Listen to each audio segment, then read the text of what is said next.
Assalamualaikum warahmatullahi wabarakatuh. Salam sejahtera buat kita semua. Salam, Om Swastiastu, Namo Buddhaya, salam kebajikan.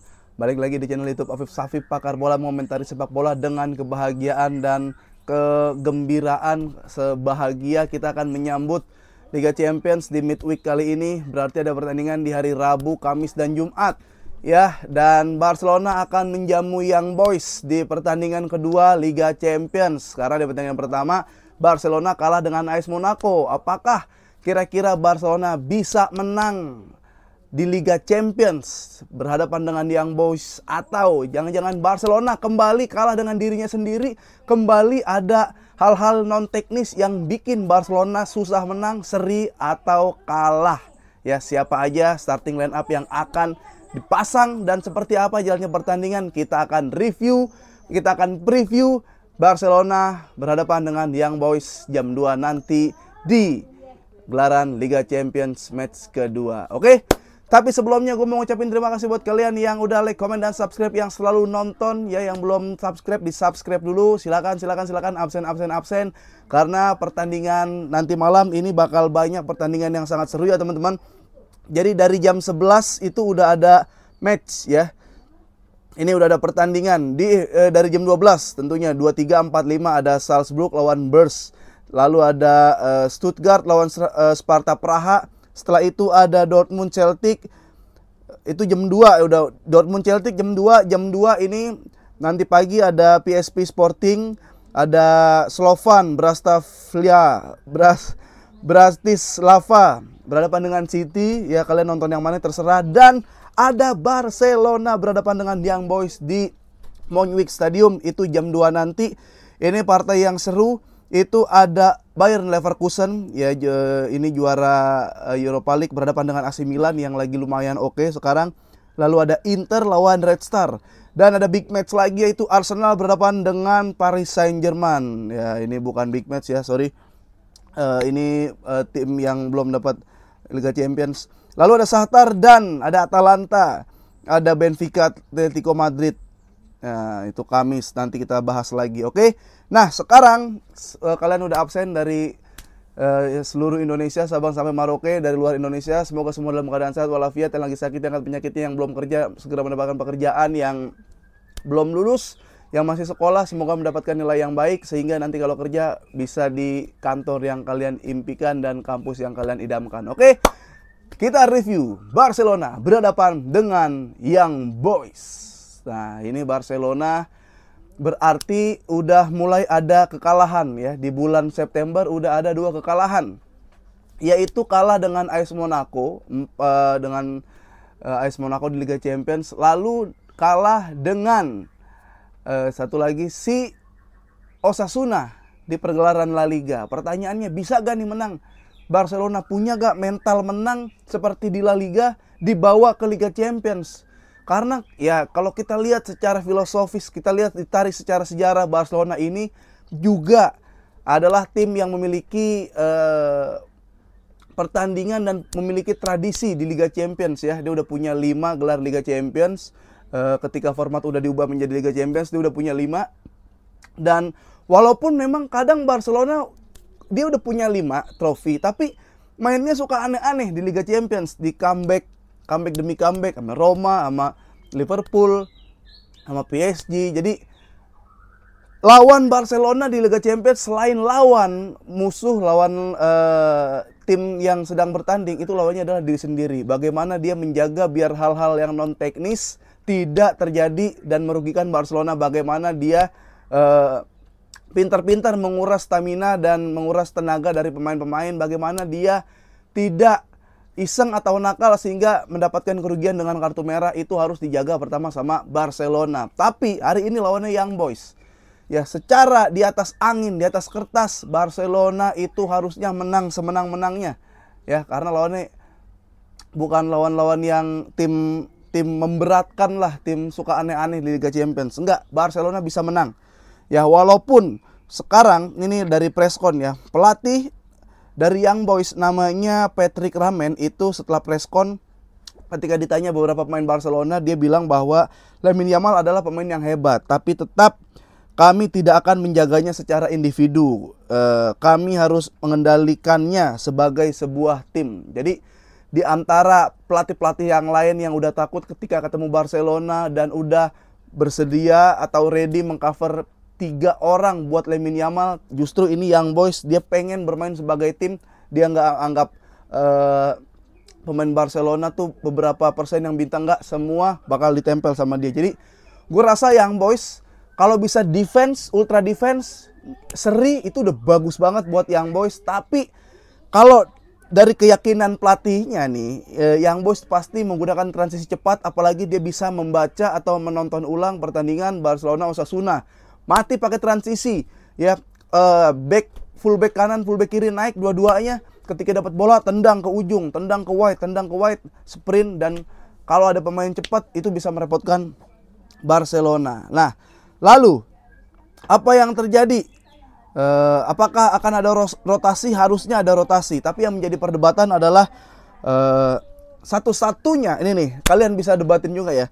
Satu-satunya keraguan dari Hansi Flick itu adalah memainkan starting line up siapa antara Pablo Torre dan Ferran Torres. Ya, keraguan Hansi Flick nanti malam, nanti pagi, dia masih ragu antara memasang Pablo Torre atau Ferran Torres. Kalau lu Hansi Flick masih ragu dengan pertimbangan memasang Pablo Torre dan Ferran Torres, dan masih ada Ferran Torres buat menjadi pertimbangan keraguan lu, gue yang jadi ragu nih sama lu Hansi Flick. Kok masih bisa dipertimbangin masukin Ferran Torres, masih bisa? Gue yang jadi ragu. Lu ragu mempertimbangkan siapa nih yang main nih, Pablo Torre atau Ferran Torres? Dengan adanya Ferran Torres di pertimbangan lu, gue yang ragu. Mungkin kita yang ragu. Nonton dong, pelajarin match-match sebelumnya Ferran Torres gimana. Nontonnya yang Ferran Torres di Spanyol lagi cetak gol kali Hansi Flick apa gimana. Lihat di latihan juga kayak gimana. Memang ada beberapa pemain yang kita nggak pernah lihat dia bermain oke di ketika starting line up atau di lapangan. Tapi itu bisa terjadi kenapa dia dipasang, karena di latihan bagus. Di latihan juga nggak ada bagus-bagusnya, nggak ada Ferran habis ngapain, ngambil free kick kayak, Ferran habis challenge apa, Ferran habis melakukan dribble beberapa pemain, nggak ada. Kok masih meragukan? Ya Pablo Torre lah di situ.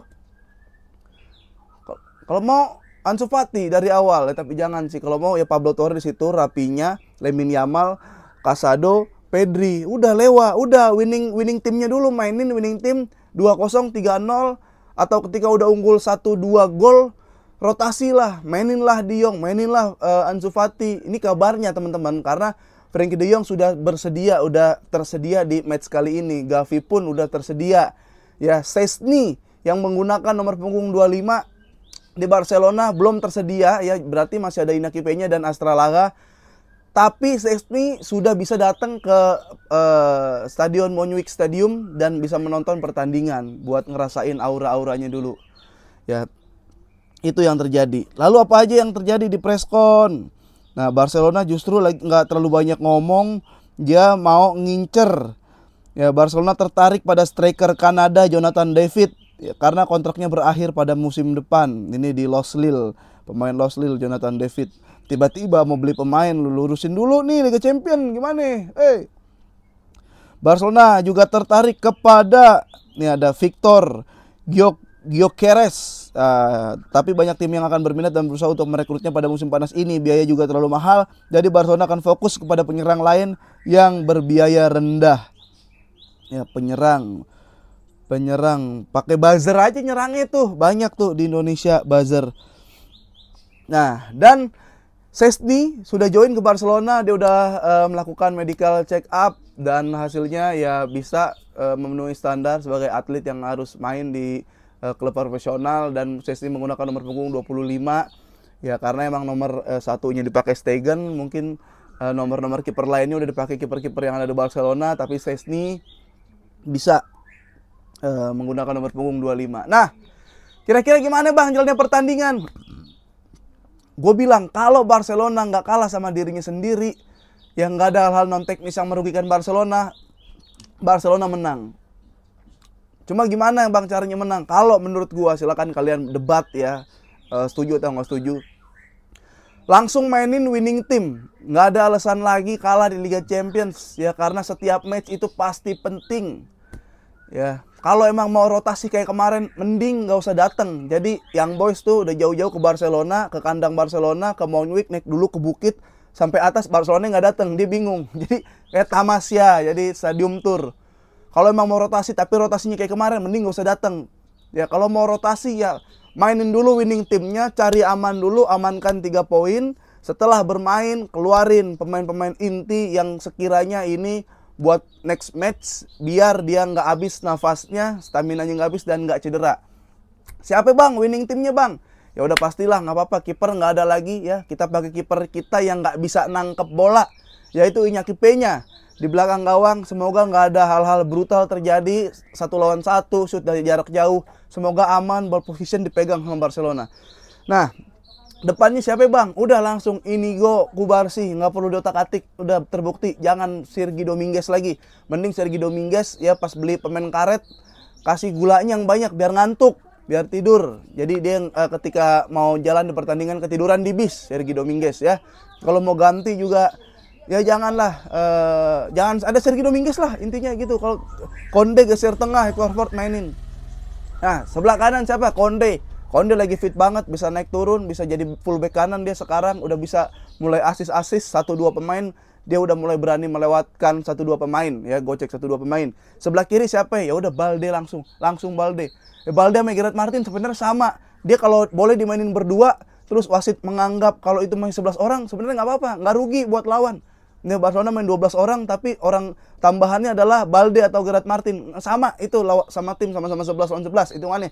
Jadi sebelah kiri Gerard Martin nggak apa-apa, Balde nggak apa-apa. Terserah kalian jawab kayak gimana deh. Tengah siapa? Langsung Pedri Bernal. Pedri Bernal, ya ampun, segitu kangennya gue sama Bernal. Pedri Casado di tengah ya, Casado langsung. Casado metronomin, Pedri yang maju-maju biar dia sampai final third, biar dia bisa jadi assist atau cetak gol. Sesekali Casado juga kalau mau naik itu nggak apa-apa. Ya, jadi saling gantian, saling backup di lini tengah. Siapa? Nah, pengennya siapa di depannya? Di depannya pengennya Pablo Tor. Tapi kalau Pablo Tor ditaruh di kiri, dia pernah juga main di wing. Waktu sama Xavi pernah dijajal di wing. Lebih banyak dijajal dipinjemin sih sama Xavi waktu itu. Jadi dia bisa main di wing, tapi nggak apa-apa dulu kalau Rapinya mau di kiri, biar dia imparted ke tengah, overload di tengah, overload di kotak penalti sama Pablo Tor sama Pedri di situ nggak apa-apa.